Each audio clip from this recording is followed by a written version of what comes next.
मोहम्मद साहब, आज जाफर एक्सप्रेस पे हमले की बात सब कर रहे हैं, मजम्मत भी कर रहे हैं, खराज तहसीन भी पेश कर रहे हैं हमारे पाक अफवाज के जवानों को। सैडली रूट कॉज पे कोई जाने को तैयार नहीं है। जिस तरीके से हमने देखा कि एक तरफ ऑपरेशन चल रहा था जाफर एक्सप्रेस के मुगवियों को बाजियाब कराने के लिए, दूसरी तरफ पीटीआई के एमएनए के कोयटा वाले घर पे, आदिल बाजई के घर के ऊपर पुलिस रेड मार देती है। बहुत बड़ी तादाद में लोग हैरान होते हैं। अब सवाल यह है, क्या हम रूट कॉज तक पहुंच पाएंगे? क्या हम रूट कॉज को खत्म कर पाएंगे या नहीं? हुमायूं खान मोहम्मद साहब। बिस्मिल्लाहिर्रहमानिर्रहीम, या का नाबुदो व या का नस्ताईन। देखिए, इस तरह है कि मैं आपको एक चीज समझा देता हूँ। आपने बिल्कुल सही कहा कि are we getting to the root cause of the problem which is terrorism. ठीक है, अब ये याद रखिए, इंडियाना यूनिवर्सिटी में एक रिसर्च पेपर है, वो रेचल मोनाहन ने लिखा है और उसने बताया है कि what are the basic root problems of terrorism. Terrorism बनती कैसे है? उसमें उन्होंने 7 इंपॉर्टेंट चीजों का जिक्र किया कि ये 7 चीजें जो है ना वो टेररिज्म की तरफ या घेरती है या टेररिज्म इनकी वजह से बनती है।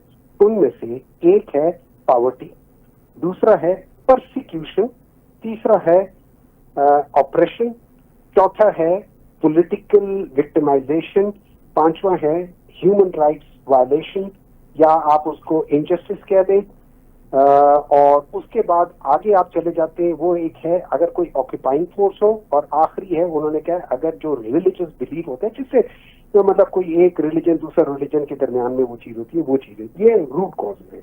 अब अगर हम इसको थोड़ा सा डायसेक्ट करें तो we see that the first 5 of them are present in Pakistan.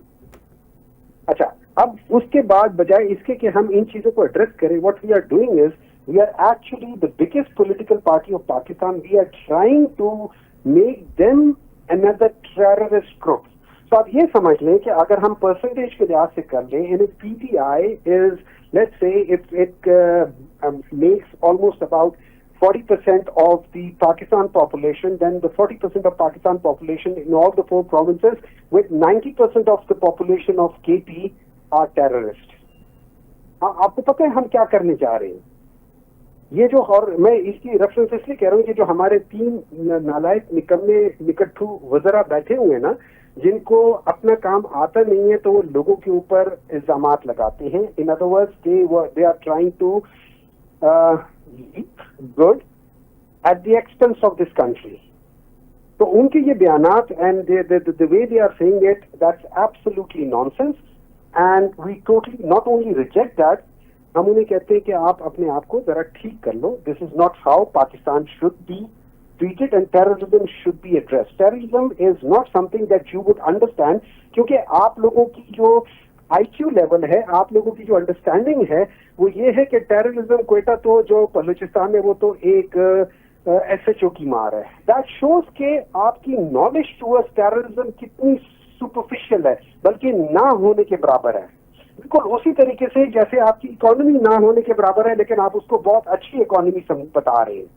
और आप लोगों ने इस निकम्मेपन की वजह से आपने इंटीरियर मिनिस्ट्री में 3-3, 4-4 बंदे डाल दिए।